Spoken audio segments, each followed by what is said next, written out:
Magandang araw guys. Kwento kakay tayo ng Bisayang manok ha. Ariyo.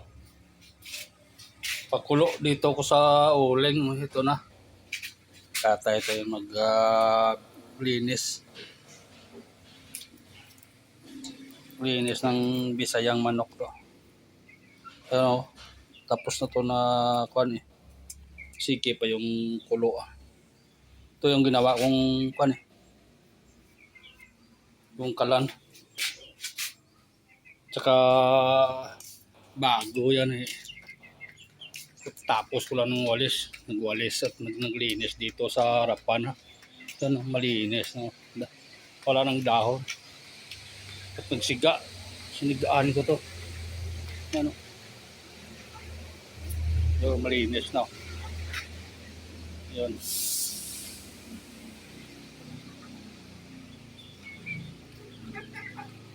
Katay ng Bisaya.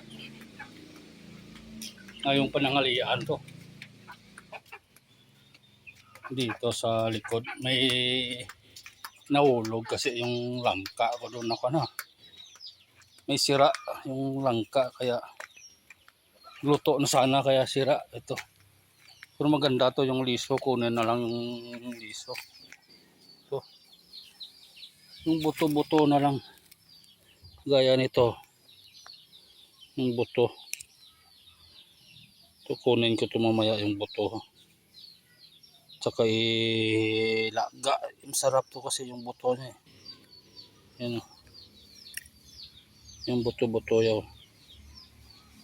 Yung masarap to ilaga yung buto-buto niya.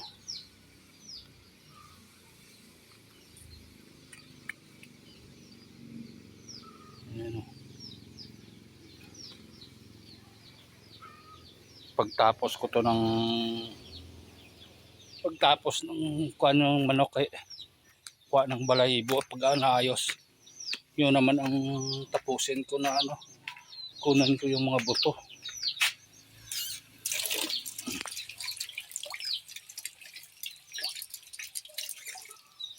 Dami pang gagawin na.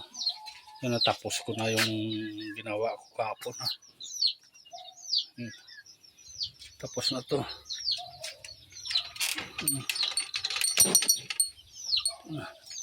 Ito na yung mga sisiyo.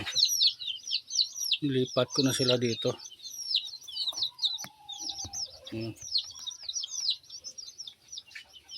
May mga sisiyo din dito. Yan sa likuran.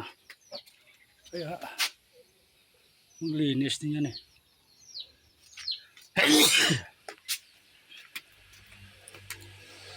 Ito yung mga manok. Dito yung mag-alis ah. Naghihintay lang ha. Yun. Jack. Dede. Jack. Dede. Tapusin ko muna yung ginagawa ko ha.